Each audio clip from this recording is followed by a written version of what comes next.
So let's try to summarize what we've seen in terms of how management actually uses this information to manage the organization.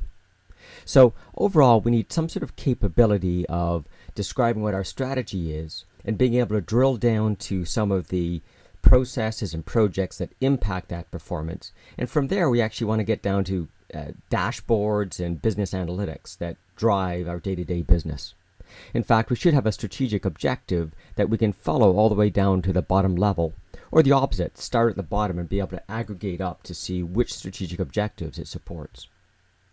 So just to get clear on some of the nomenclature here, this top level stuff we tend to call a strategic objective.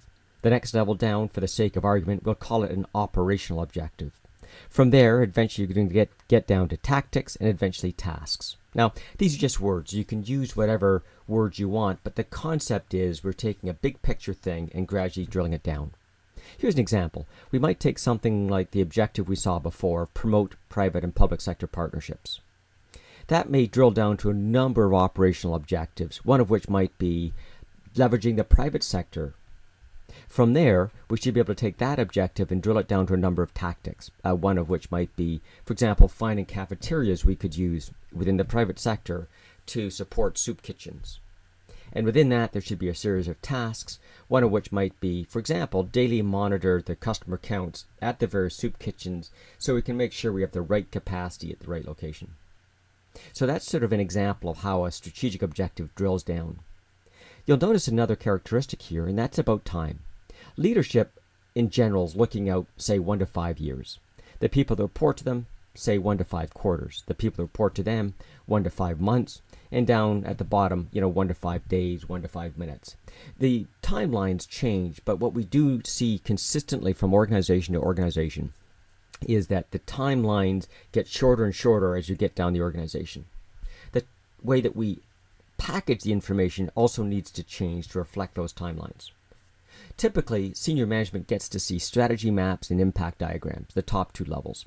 Below this, the dashboards, the analytics, we tend to focus on the business practitioners, people in the organization that understand the details of what's happening day to day and can interpret those detailed mathematical numbers along with the soft observations they make day to day to provide an informed analysis to their leadership team.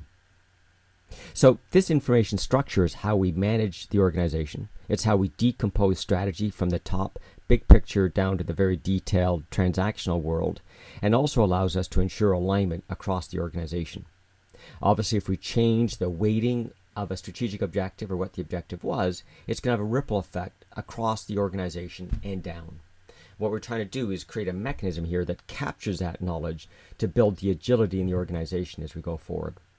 It also becomes a blueprint as a new government or a manager steps into the organization. They can see what the previous administration ran, and instead of pretending that we're starting off with a blank sheet, they can understand what was there and make proactive and specific adjustments around their new agenda.